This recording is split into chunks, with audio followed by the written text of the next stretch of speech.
बीमारी ने भी घेर रखा और बहुत जिंदगी में दुख चल रहा, कहीं मत जाना। कर्म जो हम कर कर आए हैं उस कर्म का भोग संसार में आकर भोगना पड़ेगा। अशोक सुंदरी की ओर हो और शिवलिंग पर उसको समर्पित कर दो चावल के दाने के साथ। मेरा महाकाल बाबा आपकी झोली तो भर ही देगा। उन्होंने अपने भक्तों को कहा कि मैं तुम्हें एक चमत्कारी रुद्राक्ष दूंगा। अपने कर्म का भोग अपने को स्वयं भोग। परमात्मा कहते हैं जय तुझे राग पाठ भी चाहिए, मारा इधर ले जान। दोस्तों ये है कुबरेश्वर धाम सीहोर वाले पंडित प्रदीप मिश्रा।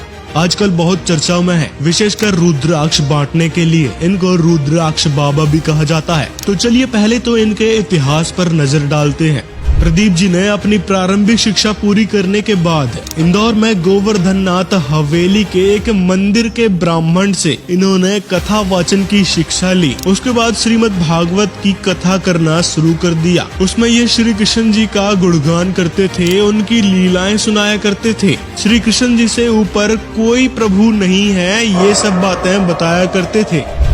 हम तो कहते हैं भगवान कृष्ण की ही भक्ति करते करते भगवान कृष्ण ने ही शिव भक्ति पकड़ाई है। अच्छा, ये तो कहने की बातें हैं। वास्तव में मिश्रा जी ने देखा कि भागवत कथा में तो बहुत ज्यादा कंपटीशन हो गया है। कई सारे गुरु पहले से ही भागवत कथा कर रहे हैं, तो इन्होंने सोचा कि भाई इससे तो आगे नहीं बढ़ा जा सकता। फिर इन्होंने एक अलग मार्ग की तलाश की और इनके मन में आया कि क्यों ना शिव जी की भक्ति लोगों को बताई जाए, क्योंकि इसमें कंपटीशन बहुत कम है, यानी शिव जी के कथावाचक बहुत कम है। और फिर इन्होंने शिव पुराण खोल कर देखा। कुछ अंश शायद पढ़ा भी होगा, लेकिन शिव पुराण इनके समझ नहीं आई। और समझ क्यों नहीं आई, क्या समझना ये भूल गए थे, इसी की बात हम इस वीडियो में करेंगे। और फिर प्रदीप जी पहले की सुनी सुनाई बातों के आधार पर वही शिवलिंग पूजा और शिव जी को मानना और शिव पुराण का नाम लेकर लोगों को मन घड़ंत साधना बताना शुरू कर दिया।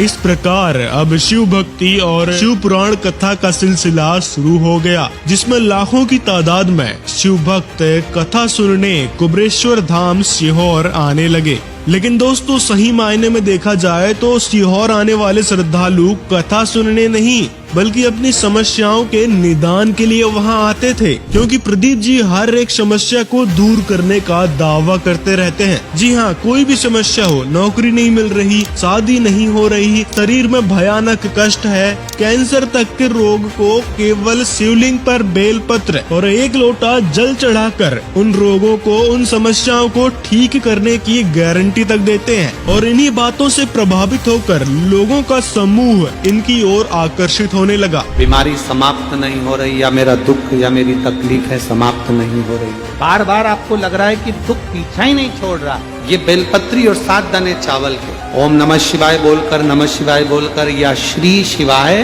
नमस्तुभ्यम कहकर धीरे धीरे रोग में दवाई लगना प्रारंभ हो जाएगी।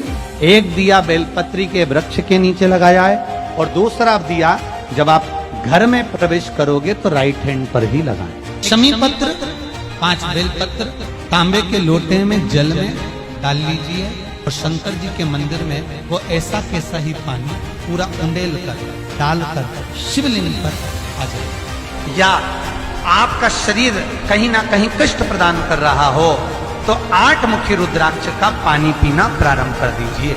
और ये जो प्रदीप जी बता रहे हैं इनको उपाय नहीं टोटके कहे जाते हैं, और इनके भक्त भी YouTube में यही सर्च करते हैं प्रदीप मिश्रा जी के टोटके, प्रदीप मिश्रा जी के टोटके बच्चों के लिए, प्रदीप मिश्रा जी के टोटके पति पत्नी, प्रदीप मिश्रा टोटके वशीकरण, और भी अजीब अजीब तरीके के टोटके बताते हैं ये पंडित जी।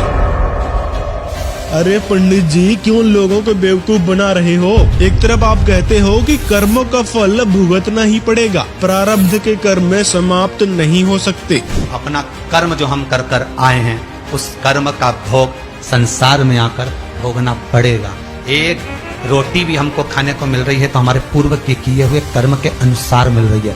दुख भी अगर हमको मिल रहा है तो हमारे पूर्व के कर्म के अनुसार मिल रहा है। सुख भी मिल रहा है तो हमारे पूर्व के कर्म के अनुसार मिल रहा है। हम जैसा कर्म करें उसके अनुसार हमें फल मिल रहा है। शिव महापुराण की कथा कहती है आपके कर्म का भोग आपको भोगना है, दूसरे के कर्म का भोग दूसरे को भोगना है।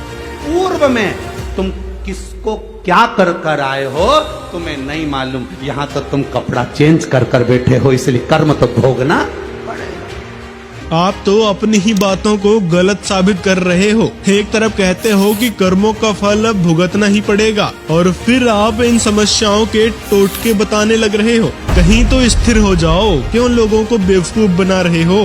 पढ़ाई निकली हो पूरी साल, जिस दिन वो बेलपत्री चिपका कर आएगा उस दिन उस सब्जेक्ट में बच्चा पास होकर ही रहेगा। शहद बेलपत्री की बीच वाली पत्ती पर शहद लगा लीजिए और शंकर भगवान के शिवलिंग पर जाकर उसको बच्चे के हाथ से चिपकवा दीजिए। लेकिन लगता है कि प्रदीप मिश्रा के घर में ही बेलपत्र का टोटा आ गया, जो बेटा 8वीं क्लास में फेल हो गया। कथावाचक प्रदीप मिश्रा का बेटा फेल हुआ तो सोशल मीडिया पर पब्लिक ने कहा बेलपत्र की मार्केट में कमी आ गई होगी, नहीं मिला होगा, इसमें बाप और बेटे का क्या दोष। शायद बाबा जी ने अपने बच्चे को ये नहीं बताया कि शहद कौन सा लेना है, पतंजलि का या डाबर का। शायद ये टोटका 5वीं तक के लिए है, बड़ी कक्षाओं के लिए टोटके बताना भूल गए थे मिश्रा जी। तो क्या हुआ, अब तो पक्का नेता बन जाएगा, नहीं तो कथावाचक तो फिक्स है। आप अंधविश्वास की ऐसी पराकाष्ठा पर क्या सोचते हैं, कमेंट बॉक्स में अपनी राय जरूर दें। अब प्रदीप जी के मुख्य मंत्रों की बात करते हैं। इनका मंत्र है श्री शिवाय नमस्तुभ्यम। जी हाँ, इस मंत्र का जाप करने के लिए बोलते हैं, जबकि दोस्तों शिव पुराण में इस मंत्र का कोई जिक्र नहीं है और यहाँ तक कि सनातन धर्म के किसी भी पवित्र ग्रंथ, पवित्र गीता जी, पवित्र वेदों में तक इस मंत्र का कोई जिक्र नहीं है और न ही ओम नमः शिवाय कोई मंत्र है। जी हाँ, शिव पुराण में पंचाक्षर मंत्र है, केवल ओम बताया गया है और ये जो ओम नमः शिवाय है ये तो अनुवादकर्ता ने अपनी मर्जी से लिखा है। मूल संस्कृत वाली शिव पुराण में इस मंत्र का कोई जिक्र नहीं है। ओम नमः शिवाय शिवाय यह पंच अक्षर मंत्र है। इस ओम नमः शिवाय में ये अकार मकार न होकर 5 से, अब जबकि स्पष्ट कर रहा है कि इस प्रणव मंत्र में इस ओंकार में ही 5 है। ये उत्तरवर्ती मुख से अकार, दक्षिण मुख से पश्चिम मुख से उकार, दक्षिण से मकार और पूर्ववर्ती से बिंदु, मध्यवर्ती से नाद, ये 5। इन 5 अवयों से युक्त ओंकार का विस्तार हुआ। इन सभी अवयों से एकीभूत होकर यह प्रणव मंत्र ओम नामक एक अक्षर हो गया। और ये ओम नमः शिवाय इसने लिखा भी अलग राइटिंग में, तो ये मूल संस्कृत में नहीं है, ये मन गढ़ंत है, लोक वेद है। अनुवादकर्ता ने हिंदी वाली में फंसा दिया, लेकिन संस्कृत मूल भाषा में ऐसा नहीं है ये मंत्र। तो अब हमने ये मंत्र मान लिया, ओम भी छोड़ दिया, ओम नमः शिवाय, तो ओम भी वहां आ गया, इसका सोच लिया हमने ओम नमः शिवाय, इसकी लाजी रटना। और शिव पुराण ही नहीं, पवित्र गीता जी, पवित्र वेदों में भी सिर्फ ओम नाम के जाप का जिक्र है, ना कि ओम नमः शिवाय या फिर इस पंडित का मूल मंत्र है श्री शिवाय नमस्तुभ्यम का। तो इससे एक बात तो साबित हो जाती है कि पंडित जी के द्वारा बताए गए मंत्र निराधार हैं, जिनसे वास्तव में कोई लाभ नहीं होना जाना, क्योंकि इन मंत्रों का कहीं भी प्रमाण नहीं है और न ही इन टोटकों से कोई लाभ होने वाला है। कुछ लोगों को यदि लाभ मिल भी रहे होंगे, जैसे कि कुछ लोग बताते भी हैं, तो उसका कारण भी उनकी किस्मत और कर्म है, जिनकी वजह से चंद लोगों को लाभ मिल जाते हैं, न कि इन टोटकों की वजह से। दोस्तों आप ही विचार करो, यदि पंडित जी के टोटके काम कर रहे होते तो सीहोर जिले के अभी तक सभी हॉस्पिटल बंद हो गए होते और न ही इनके रुद्राक्ष महोत्सव में आने वाले भक्त हॉस्पिटल जाते। पंडित प्रदीप मिश्रा के कुबेरेश्वर धाम में गुरुवार को रुद्राक्ष वितरण महोत्सव शुरू हो गया है। 10-10 घंटे धूप में खड़े होने से लोग चक्कर खाकर बेहोश हो रहे हैं। 2000 लोगों को प्राथमिक स्वास्थ्य केंद्र सहित जिला अस्पताल में भर्ती किया गया है। महाराष्ट्र से आए हैं, लेकिन यहाँ पे व्यवस्था नहीं है। हम विनती करेंगे महाराष्ट्र के लोगों से कि कोई यहाँ ना आए,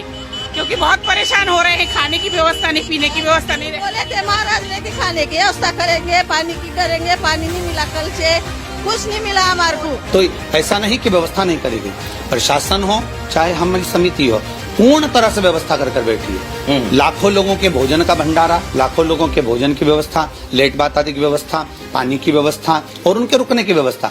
अन्य जगहों पर जहाँ कथा होती है वहाँ एक डूम लगता है, बाकी के टेंट लगते हैं, पंडाल लगते हैं। यहाँ पर 5 डूम लगाए गए, भोजन भंडारे के लिए अलग डूम लगाए गए, मतलब व्यवस्था सुचारू रूप से करी गई। और ये कितना तब चलेगा, पूरा लूट मचा रखे पूरा आदमी आग लोग।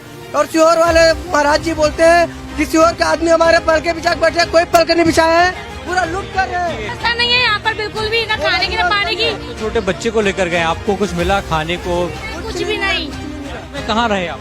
खुले में मैदान में सोए, ठंड में, बहुत ठंड थी। अब दूसरी बात ये कहते हैं, ब्रह्मा जी के पिता भगवान विष्णु, भगवान विष्णु के पिता भगवान शंकर।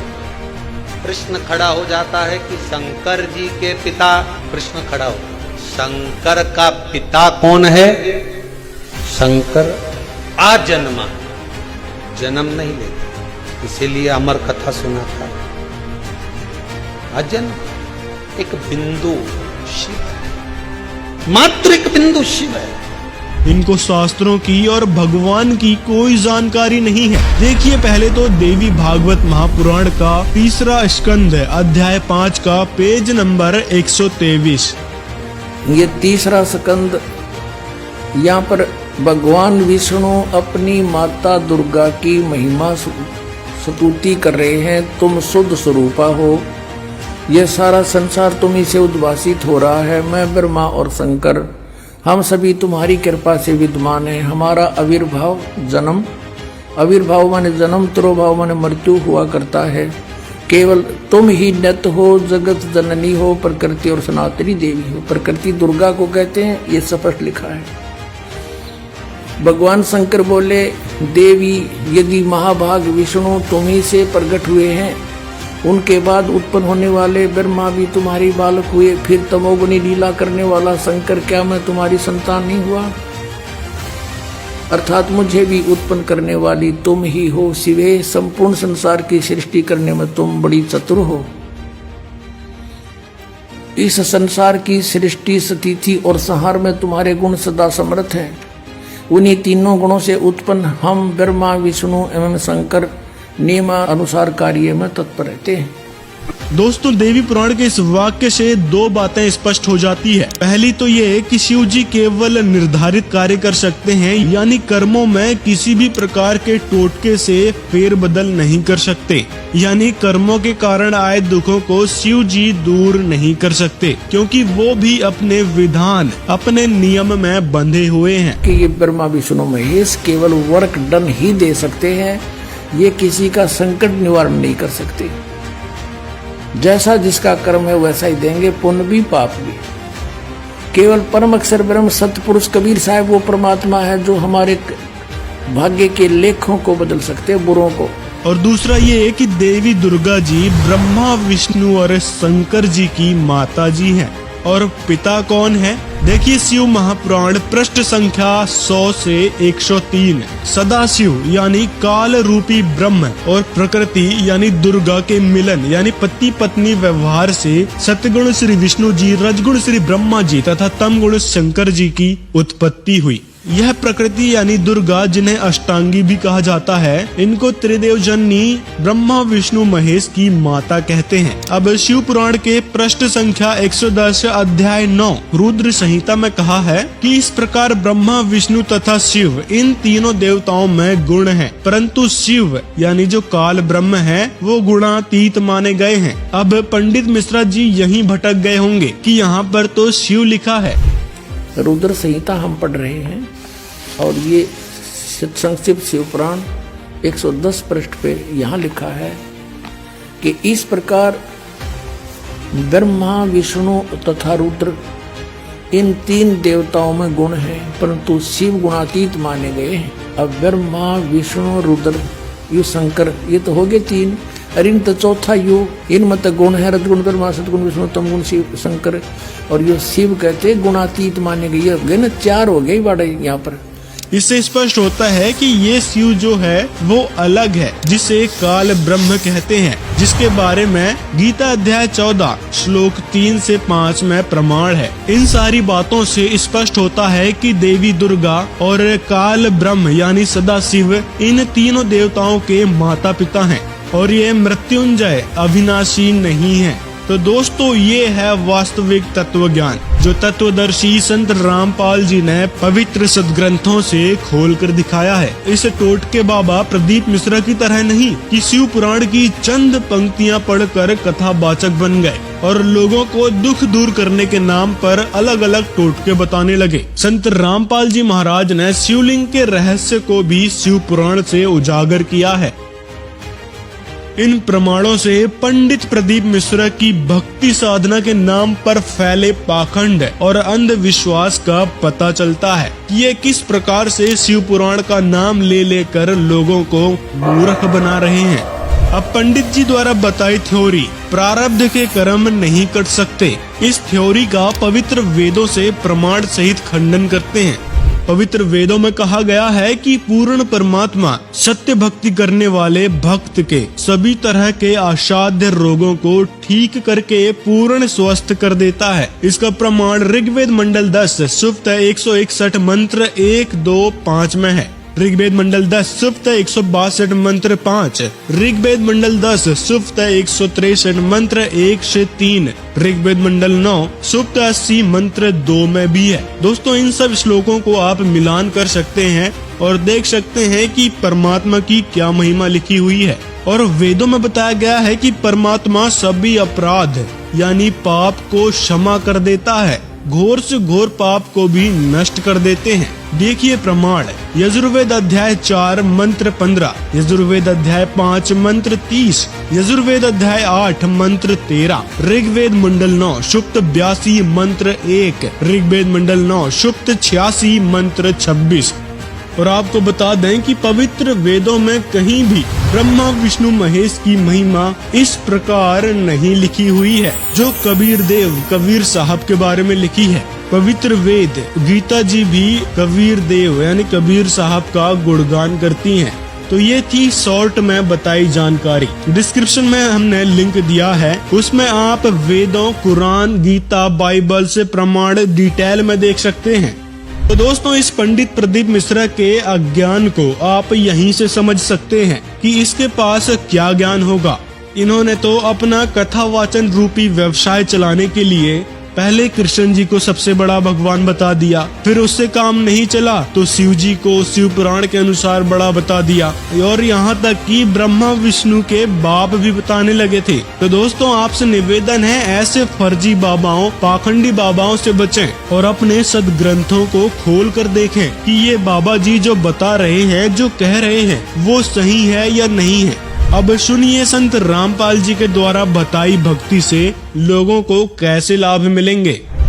कि इस मानव शरीर का हमें सदुपयोग करना चाहिए। सदुपयोग का ज्ञान सत्संग से होता है। आज सुबह के सत्संग में आप जी को बताया था कि 3 लोक और भवन चतुर्दश कोई नहीं सत्संगी।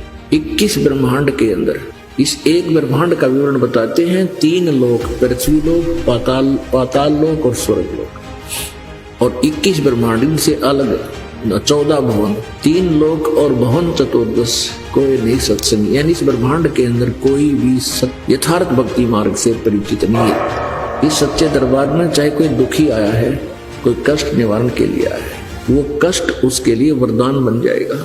कष्ट तो निवारण होगा ही होगा, ओरिजिनल वस्तु, वास्तविक वस्तु का भी ज्ञान हो जाएगा।